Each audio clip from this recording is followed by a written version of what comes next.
Hey guys, and welcome to my channel. My name is Nick O'Leary, and today we have yet another all-electric model made by Mercedes-Benz, truly sticking to their target of 10 all-electric models by 2025, and this one is their most practical yet.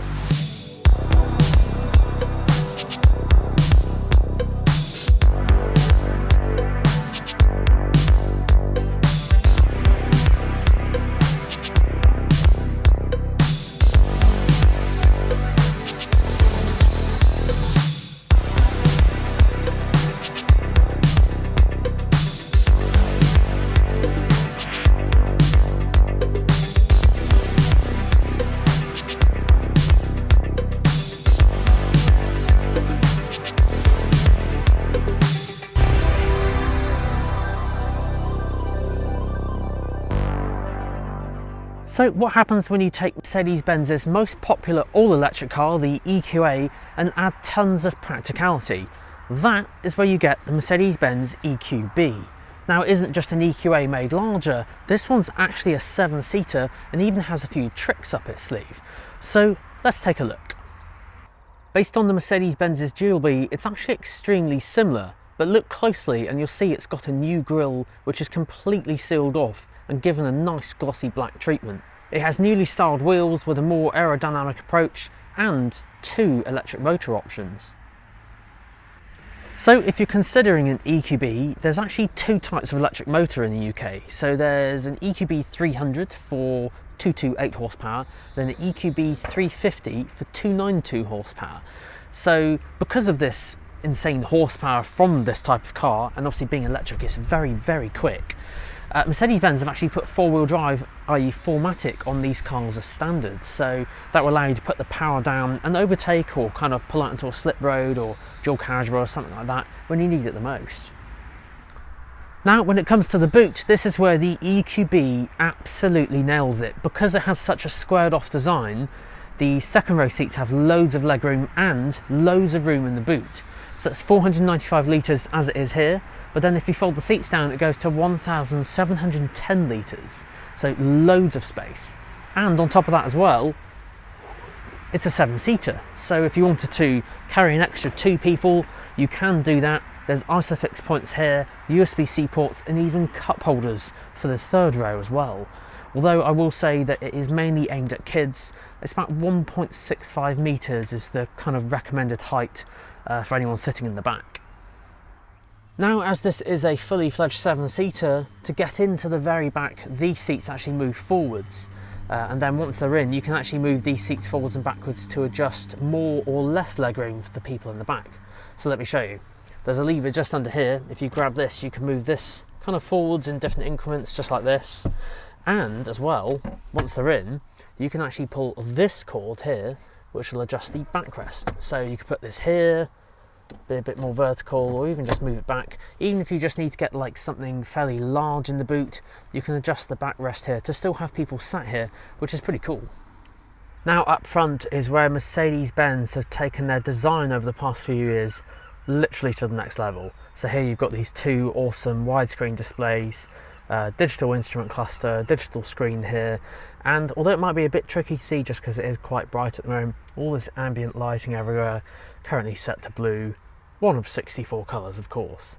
So it just looks so good at night. In fact, I'm going to show you a screenshot here of what it looks like at night time. It's just so cool. Now this is running the latest multimedia system by Mercedes called MBUX, and quite simply it's one of the best out there.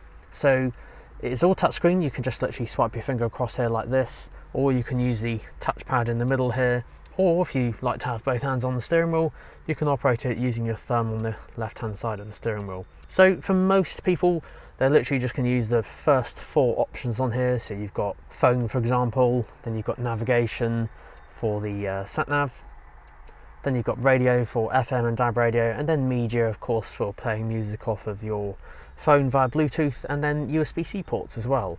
Oh yes, and one thing I did forget to mention is there are USB-C ports everywhere on this car. So we have 1 in here, there are 2 more in here, there's another one behind me here, and another 2 for the third row for the 6th and 7th seat passengers in the rear.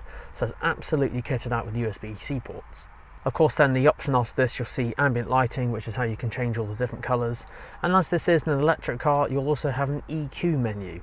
So in here there's a few things you can do, for example searching for charging stations, setting a departure time for your climate control to come on and warm the car up or cool it down on warm days like this.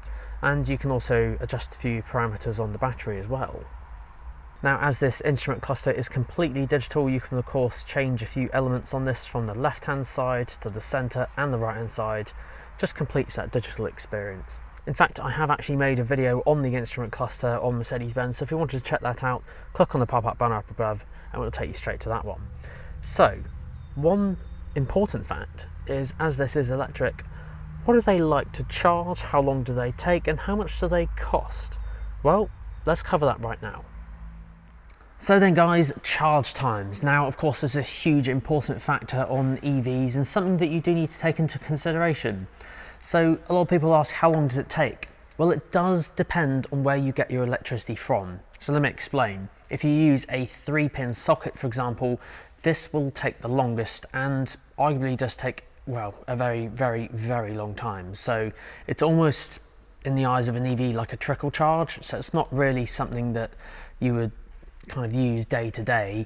It's like a backup basically. And also Mercedes-Benz don't have that 3-pin cable in the cars anyway from factory, so you'd have to order one. So I won't cover that here. But if you do get an EV, basically what you'll want to get is a wall box. So get a wall box installed on your property for your driveway or garage, and that will basically make the charge time in the UK, because that will be 7 kilowatts, it'll be around about 9-10 hours depending on battery state of charge and that sort of thing. But EQBs can also do rapid charging. Now, rapid charging are found on charge points just like Ionity, and they enable the car to charge from about 10 to 80% in 32 minutes, which is absolutely rapid for an EV. So this is something that you'll want to use in public. What I recommend is actually check out a website called ZapMap.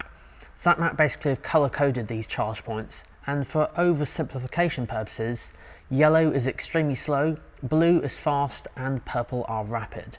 So if you're going to be doing any public charging and you want the fastest charge time possible, check out the purple ones. So what about charging costs? Well, I'm going to grab my calculator for this just because, well, my maths is not the best. So basically, if you take the EQB battery, that is a 66.5 kilowatt hour battery, and then times it by the pence per kilowatt. So in the UK, the average is about 28 pence at the time of recording right now. So obviously just double check in public charging stations, it may be a little bit more expensive. But if you do 66.5 times 0.28, that will give you £18.62. So it's £18.62 to fully charge an EQB, approximately, to give you, anything between 200 to 250 miles, depending on where you drive, how you drive, and that sort of thing, which you just cannot do on a petrol or diesel car. It's virtually impossible. So this is one of the reasons why EVs are so appealing, because their running costs are so much cheaper, and obviously then you've got the reduced servicing costs as well. So EVs, although they're a little bit more expensive, the running costs are just so much less. And there we go then guys, that concludes this week's video on the Mercedes-Benz EQB. Let me know what you guys think down below in the comments section, and of course if you have any questions, let me know and I'll try my best to answer them. As always, thank you so much for watching. Huge shout out to Sandown Mercedes-Benz, as they help provide access to this EQB here so I can make this video for you today. But guys, thank you so much. Until next week, Friday 4 PM, see you then.